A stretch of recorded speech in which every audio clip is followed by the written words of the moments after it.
Hai semuanya, Assalamualaikum warahmatullahi wabarakatuh. Kita bertemu lagi di video pembelajaran matematika. Video kali ini kita akan bahas tentang persamaan trigonometri. Materi ini adanya di kelas 11 untuk matematika peminatan. Baiklah, sebelum kita mulai ke pembahasannya, kita baca basmalah sama-sama ya. Bismillahirrohmanirrohim. Sekarang kita akan mulai dengan definisi. Definisi dari persamaan trigonometri sendiri adalah persamaan yang di dalamnya memuat perbandingan trigonometri. Nah, untuk menyelesaikan persamaan trigonometri berarti menentukan nilai variabel yang terdapat dalam persamaan tersebut sehingga persamaan tersebut menjadi benar. Terdapat 3 macam rumus perioda yang akan dipakai dalam menyelesaikan persamaan trigonometri bentuk ini. Kita lihat rumusnya ya. Ini adalah rumus-rumusnya. Ada 3 rumus yang akan kita pakai. Yang pertama adalah rumus untuk sinus. Ini dia, sin x derajat sama dengan sin alfa derajat. Maka kita dapat menentukan nilai x dengan menggunakan 2 rumus ini. X yang pertama adalah alfa ditambah k dikali 360. Rumus yang kedua adalah 180 dikurangi alfa ditambah k dikali 360. Ini untuk perbandingan sinus. Yang kedua adalah untuk perbandingan kosinus. Cos x derajat sama dengan cos alfa derajat.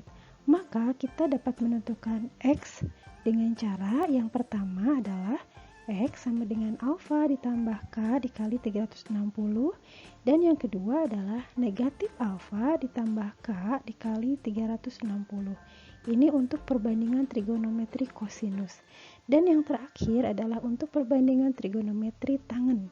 Rumusnya adalah tangen x derajat sama dengan tangen alfa derajat. Maka nilai x dapat kita tentukan dengan menggunakan rumus ini. X sama dengan alfa ditambah k dikali 180. K sendiri adalah anggota bilangan bulat. Nah, Ibu tekankan lagi ada 3 rumus ya. Ini untuk perbandingan sinus, ini untuk kosinus, dan ini untuk tangen. Baiklah, sesudah kita mengenal 3 rumus persamaan trigonometri tadi, sekarang Ibu akan memberikan contoh soal masing-masing satu untuk perbandingan sinus, kosinus, dan tangen. Ini contoh yang pertama. Kita lihat soalnya. Untuk x-nya berada di antara rentang 0 derajat sampai dengan 360 derajat, tentukan himpunan penyelesaian dari persamaannya adalah seperti ini. Sin x sama dengan setengah. Jadi, kita akan menentukan x, nilai x berapa saja yang memenuhi persamaan ini. Nah, untuk menjawab soal seperti ini, langkah yang pertama kalian harus hafalkan dulu kemarin perbandingan trigonometri pada kuadran 1 untuk sudut-sudut istimewa. Nah, kalau kalian belum hafal silahkan buka lagi catatannya. Kita akan mulai menjawab. Untuk harga awal, sudut yang nilai sinnya sama dengan setengah adalah 30 derajat. Kalian bisa lihat lagi catatannya. Sin yang nilainya setengah adalah 30 derajat. Ini kita bicara pada kuadran 1 ya. Sehingga sin x sama dengan setengah, ini adalah persamaannya. Soalnya kita lihat sin x sama dengan sin 30 derajat. Ini kuadran 1. Artinya alfanya sama dengan 30 derajat. Kemudian sesudah kita menentukan alfa, karena ini perbandingannya adalah perbandingan sinus, berarti kita menggunakan rumus pola yang pertama. Ini adalah rumusnya. Sin x derajat sama dengan sin alfa derajat. Maka kita bisa menentukan nilai x menggunakan 2 rumus ini. Yang pertama kita gunakan rumus yang pertama ini ya. Nilai x sama dengan alfa ditambah k dikali 360 derajat. Ini rumusnya. X sama dengan alfa ditambah k dikali 360 derajat. Dengan alfa sendiri sama dengan 30. Jadi kalau kita substitusikan, X sama dengan alfanya diganti dengan 30 ditambah k dikali 360. Nah, untuk k sama dengan 0, kita ganti k-nya mulai dengan 0 karena k anggota bilangan bulat. Untuk K sama dengan 0, maka nilai X-nya sama dengan 30 ditambah 0 dikali 360. Artinya X-nya sama dengan 30 derajat. Nah, kita akan menentukan nilai X yang memenuhi. Ingat, X rentangnya berada di antara rentang 0 derajat sampai 360 derajat. Jadi pada saat kita menentukan X sama dengan 30 derajat, artinya nilai ini adalah memenuhi. Nah, sekarang kita ganti untuk K sama dengan 1. Kita menentukan X sama dengan 30 ditambah K-nya sama dengan 1. 1 dikali 360 sama dengan 360. Maka hasilnya adalah 30 ditambah 360, hasilnya 390.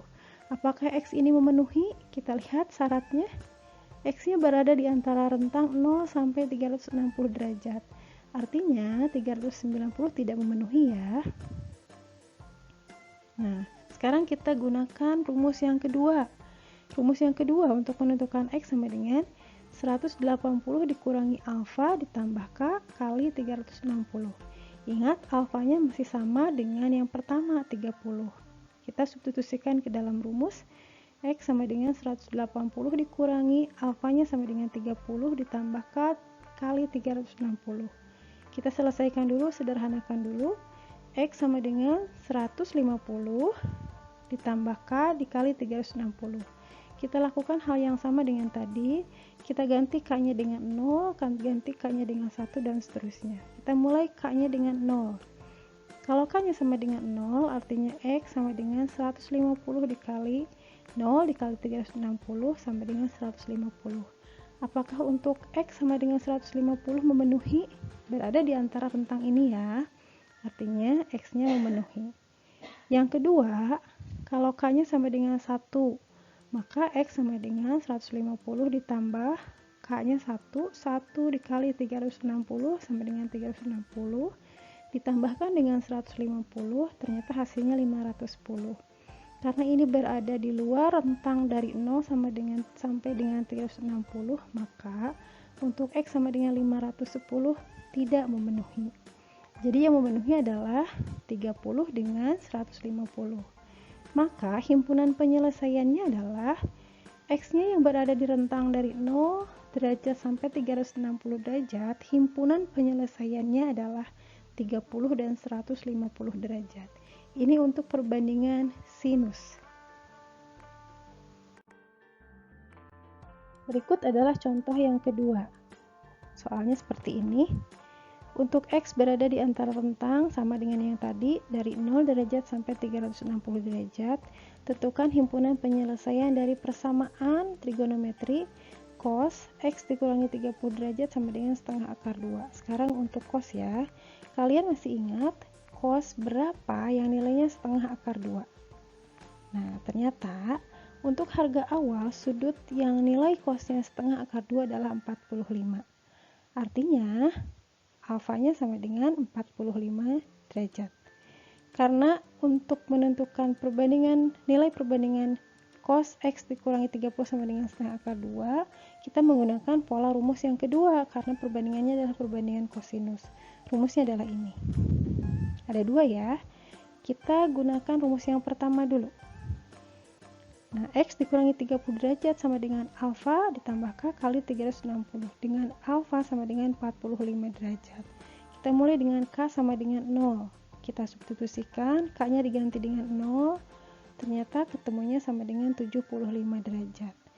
Nah, kalau kalian bertanya apakah dari mana 30 di sini? 30 berasal dari ruas sebelah kiri. Negatif 30 pindah ke ruas sebelah kanan menjadi positif 30. Karena X-nya berada di antara rentang 0 sampai dengan 360, maka nilai 75 derajat ini adalah memenuhi. Sekarang kita lihat untuk K sama dengan 1. Nah, ternyata sesudah kita substitusikan, hasilnya adalah 435 derajat. Jelas ini tidak memenuhi ya. Ini untuk rumus yang pertama. Sekarang kita lihat untuk rumus yang kedua. Yang ini ya. X dikurangi 30 derajat sama dengan negatif alfa ditambah K kali 360 derajat dengan alfanya 45. Baik, kita akan mulai dengan K sama dengan 0. Kita substitusikan, X dikurangi 30 derajat sama dengan negatif 45 derajat ditambah 0. X sendiri sama dengan negatif 45 derajat. Ini pindah ke ruas kanan jadi positif 30 sama dengan negatif 15. Apakah ini memenuhi? Jelas tidak ya, karena ini berada di luar rentang 0 sampai dengan 360 derajat. Nah, sekarang untuk K sama dengan 1. Kita ganti K-nya sama dengan 1, artinya X sama dengan negatif 45 derajat ditambah 30 derajat ditambah 360 derajat, ternyata hasilnya 345 derajat. Ini jelas memenuhi ya. Jadi, untuk menentukan himpunan penyelesaian dari cos X dikurangi 30 derajat sama dengan setengah akar 2, X-nya berada di antara rentang ini, yang memenuhi adalah 75 dengan 345. Jadi, himpunan penyelesaiannya adalah ini. Sekarang kita akan bahas contoh yang terakhir adalah contoh yang ketiga untuk perbandingan trigonometri tangen. Rentangnya masih sama. Persamaannya adalah ini, akar 3 dikali tangen X sama dengan 1. Seperti biasa langkah yang pertama, kita menentukan harga awal. Sudut yang nilai akar 3 dikali tangen X sama dengan 1 adalah, nah kita lihat baik-baik, ada koefisien di depan, ada akar 3. Artinya kita harus menyederhanakan dulu. Seperti ini, akar 3 dikali tangen X sama dengan 1. Maka tangen X sendiri sama dengan 1 dibagi akar 3. Nah, kita sederhanakan dengan cara perkalian sekawan. Kita kalikan dengan akar 3, kalikan dengan akar 3, maka ketemunya adalah 1/3 akar 3. Kita tinggal menentukan alfanya. Tangen X sama dengan 1/3 akar 3. Artinya, tangen X sama dengan tangen 30 derajat. Berarti alfanya sendiri sama dengan 30 derajat. Nah, karena ini perbandingan trigonometri yang ketiga, tangen, maka rumus yang dipakai juga rumus pola yang ketiga, yaitu seperti ini, tangen X derajat sama dengan tangen alfa derajat. Maka untuk menentukan nilai X sama dengan alfa ditambah K dikali 180 derajat. X-nya sama dengan alfa ditambah K kali 180 derajat. Untuk alfa sama dengan 30. Baik, kita mulai dengan K sama dengan 0. Kita substitusikan. Nah, ternyata hasilnya adalah 30 derajat. Ini jelas memenuhi ya. Yang kedua untuk K sama dengan 1. Ternyata hasilnya 210 derajat. Ini juga memenuhi. Dan yang ketiga untuk K sama dengan 2. Ternyata sesudah kita jumlahkan hasilnya 390 derajat. Yang ini jelas tidak memenuhi ya. Jadi untuk menentukan himpunan penyelesaian dari persamaan akar 3 dikali tangen X sama dengan 1, yang memenuhi adalah 30 derajat dengan 210 derajat. Ini adalah contoh untuk perbandingan trigonometri tangen. Nah, sesudah kita bahas tadi bersama-sama ada 3 contoh untuk fungsi trigonometri, sinus, kosinus, dan tangen. Sekarang Ibu punya tantangan, lakukan ini yang terbaik. Soalnya adalah Ibu ambil dari soal UN tahun 2014. Himpunan penyelesaian dari persamaan 2 cos 3x sama dengan 1 untuk x-nya berada di antara rentang dari 0 derajat sampai dengan 180 derajat. Lihat ya baik-baik, yang manakah yang termasuk himpunan penyelesaiannya. Nah, petunjuknya, kerjakan soal UN ini beserta uraiannya. Simak baik-baik contoh yang sudah Ibu berikan tadi. Ini hampir sama dengan contoh yang soal nomor 3. Ada koefisien di depannya, tapi fungsi trigonometrinya adalah fungsi cos. Silahkan mencoba, lakukan yang terbaik ya, kalian pasti bisa. Baiklah. Sampai di sini dulu penjelasan dari Ibu tentang contoh dasar tentang persamaan trigonometri. Terima kasih, semoga kalian paham. Sampai ketemu lagi di video-video selanjutnya. Selamat belajar dari rumah, tetap semangat, dan wassalamualaikum warahmatullahi wabarakatuh.